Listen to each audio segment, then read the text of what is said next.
अस्सलाम वालेकुम व्यूअर्स, कैसे हैं आप? उम्मीद है आप सब खैरियत से होंगे। मेरा नाम खादिम हुसैन है। मेरा ताल्लुक ग्रामीण रिन्यूएबल्स प्राइवेट लिमिटेड से है। हम ऑथराइज पार्टनर्स हैं और डीलर्स हैं इन्वर्क्स कंपनी के, इन्वर्क्स सोलर एनर्जी के। और बेसिकली हम एक टर्न की सोल्यूशन प्रोवाइडर कंपनी है। अगर आपके पास खुद ही किसी किस्म का प्रोजेक्ट हो सोलर से रिगार्डिंग, या अगर आपको कोई भी सोलर रिगार्डिंग इक्विपमेंट चाहिए हो, इन्वर्टर्स, बैटरीज, सोलर पैनल्स, या आपको किसी किस्म का कोई राय चाहिए तो आप मुझे डायरेक्ट व्हाट्सएप पे नीचे दिए गए नंबर पर कांटेक्ट कर सकते हैं। हमारे 3 जगह ऑफिस हैं, कराची, लाहौर, इस्लामाबाद। तीनों जगह हम ऑपरेशनल्स हैं और हमारी वहाँ पर टीम्स भी हैं जो कि आकर आपका प्रोजेक्ट को चेक कर सकती हैं, सर्वे कर सकती हैं और आपको एक बेहतर मशवरा फराहम कर सकती हैं कि आपको कौन सा प्रोजेक्ट लगाना चाहिए। तो व्यूअर्स, मेरे चैनल को ज़्यादा से ज़्यादा लाइक करें और सब्सक्राइब करें। अगर आप लाइक और सब्सक्राइब करेंगे तभी मैं आपके लिए और वीडियोस बनाऊंगा। और मेरा वेबसाइट का एड्रेस है www.rameenrenewables.com और हमारा फेसबुक का पेज है facebook/Inverx Solar Solutions। तो इसी तरह मैं और बहुत सी वीडियो बनाता रहूँगा। तो चलते हैं आज की वीडियो की तरफ। सागर व्यूअर्स, आज मैं आपको बताऊँगा कि जो ट्यूबवेल के लिए हम सोलर पैनल्स डिसाइड करते हैं वो कैसे करते हैं। सबसे पहले तो मैं आपको एक बात बता दूँ कि आपकी मोटर अगर 20 HP की है, ठीक है, तो इसका मतलब है कि ये 20 हॉर्स पावर का लोड उठाएगी। मगर अक्सर लोग क्या गलती करते हैं, 10 HP का लोड होता है, 20 HP की मोटर लगा देते हैं।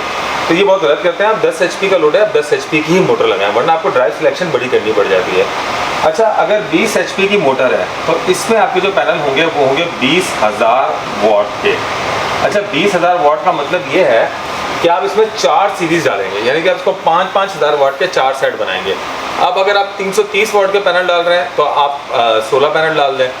330 × 16 ये बनेंगे 5,280 watt around. Let me calculate it for you. ये 5,280 ही बनेंगे मेरे ख्याल में।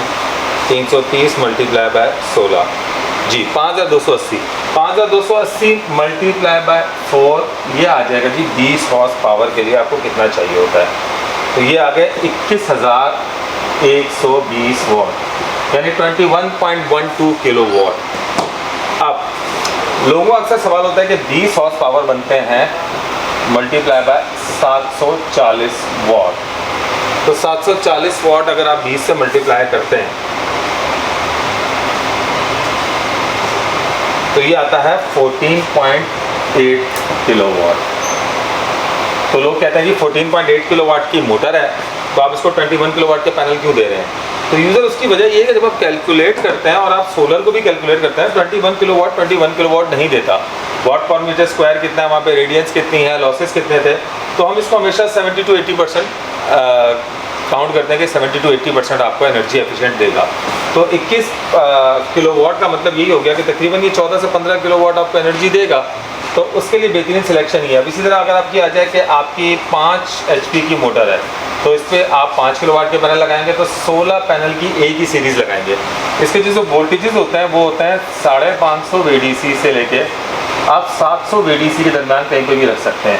अच्छा, मुख्तलिफ़ किस्म की ड्राइव्स होती हैं। अगर आपकी ड्राइव के वोल्टेजेस कुछ चेंज है तो आप चेंज करके रख सकते हैं। वैसे यूजुअली 550 वोल्ट DC से लेकर 700 वोल्ट DC तक ड्राइव एक डिज़ाइन होती है कि इतने वोल्टेजेस आप इसको देंगे तो ये आपको AC वोल्टेजेस देगी। अच्छा, एम्पेयर कैसे पूरे करने होते हैं? एक बड़ा अच्छा सा फॉर्मूला है हमारा, मैं आपको आज समझा देता हूँ।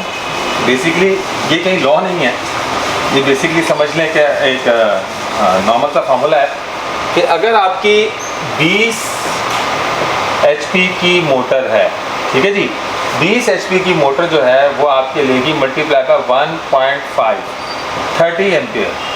अब 30 एम्पेयर DC। अब अगर आप लगाते हैं 330 वाट का पैनल तो वो तकरीबन देता है 8 से 9 एम्पेयर। तो 8 मल्टीप्लाई बाय 4, हमने आपको 4 स्ट्रिंग बोला था, तो 24 एम्पेयर बनते हैं। तो ये तकरीबन 24 एम्पेयर की 30 एम्पेयर की मोटर को चला लेंगे क्योंकि बेसिकली 9 एम्पेयर का होता है।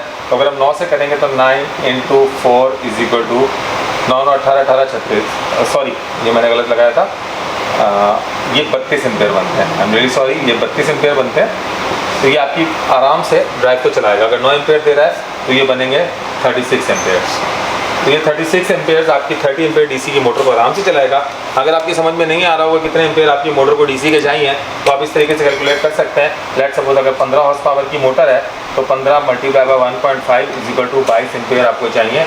तो 22 एम्पेयर का मतलब हो गया आपको 3 सीरीज़ यूज़ करनी पड़ेंगी। एक सीरीज़ अगर आपके 8 एम्पेयर देती है तो 8 × 3 = 8 8 16 24 एम्पेयर। तो ये आपकी मोटर आराम से रन होगी। एक बिल्कुल देसी सा फार्मूला है, सिंपल सा फार्मूला है। ये आप लोगों के लिए जो कि इस बात को नहीं समझ सकते तो उनके लिए डिज़ाइन करके दिखा दिया कि जी इतने एम्पेयर आपको डीसी के देने हैं। तो ये जो मालूमात थी ये थी वीएफडी के लिए, जो आपकी वेरिएबल फ्रीक्वेंसी ड्राइव होती है, जिससे समरसेबल पंप चलते हैं।